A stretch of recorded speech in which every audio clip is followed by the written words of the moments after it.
So in this video we are going to be talking about what is canola, how does it grow, and what are some of the health benefits of canola.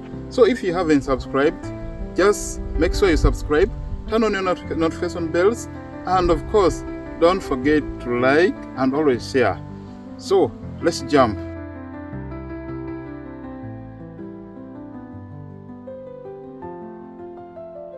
So in brief, canola means contraction of word Canada.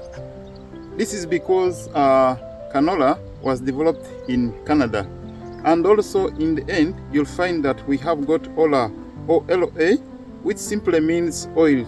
So in summary, canola means it's oil plant. So that is the brief background of canola. And the other thing you must know is canola is a small seeded crop which is very tiny but very important, or very fruitful. That's canola. So let's look at some of the developments in canola. How does it grow? And the other thing is how does canola grow? The growth stages, or the growth of canola, all begins with the seed which you plant in the soil, the soft soil of course. And then also we have got the leaves which come before the stems. We have got the leaves when it's just germinating. And then also the other stage in the growth, we also have got the stem, which is this one here, the stem. And then another stage after the stems, we also have got the flowers, which you are seeing here. And then from the flowers you are going to be getting the pods, and finally the seeds. So those are that's how the canola grows. And the other thing is, under the growth, canola grows up to 4.5 feet. So which means if I'm 5.5 feet, canola, you can see how it grows. You can see where it has got me up to here. So that's the growth, which means canola grows up to 4.5 feet tall. So that is about how it grows.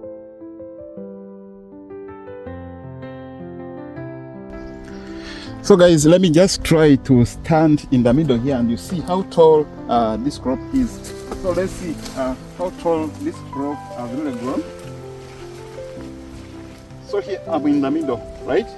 So you can see how tall it is. Look at this, the height. Is it because I'm short? No, of course I'm up to 5.5. But look at this.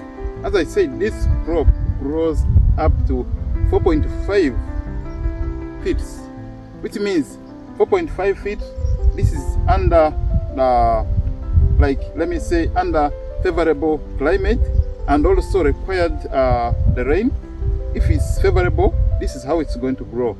And if you don't have enough rain, for example, you did not prepare enough, your field preparation wasn't good, don't expect something like this. Just expect something very small. But of course, no one wants to get something very small. Everyone wants to, every farmer's dream is to come up with the quality.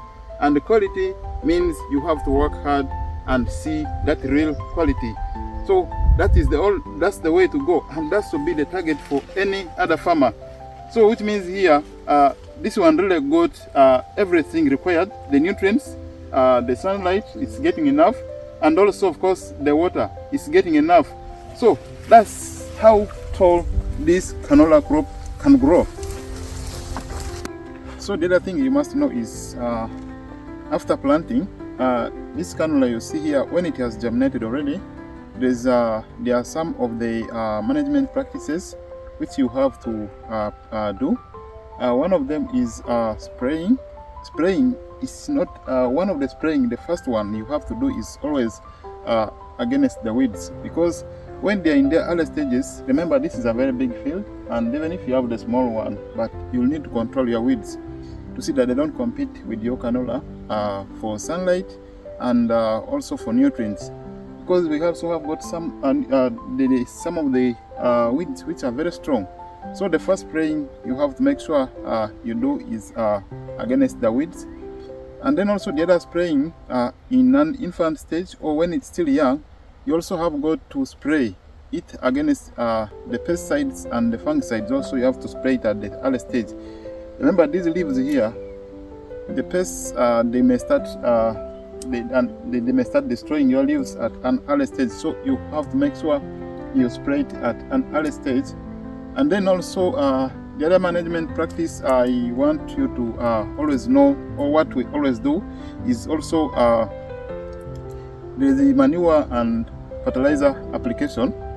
And this manure and fertilizer application is also done to boost the growth, because remember, for something to come up nice like this, you have to put a lot, which means manure is really very important, or the fertilizer. You have to give it more energy. So let's now what we all know, at the end, when a farmer plants, there is an aim. So what are some of the health benefits of canola, which you can also call the rapeseed? Canola, we all know. Okay, if you didn't know, what I know is canola is at least 40%. It's oil. This cooking oil you see, it comes from canola seed. And then also the 60% of canola is actually you get meals from canola. Because after extracting all the oil from canola seed, then the remaining 60% is just the meal, which you see most of the farms using it for feeding the cows or for feeding the animals. So that is those are the health benefits of canola. And then the other health benefit we have of canola is looking at the leaves here. These leaves also, we do eat them, by the way. Leaves, people eat them for making, for example, the salads. Some of you who have been good in eating salads, you might have seen, but you don't know what it is. But I've ever eaten it. These are the health benefits of canola.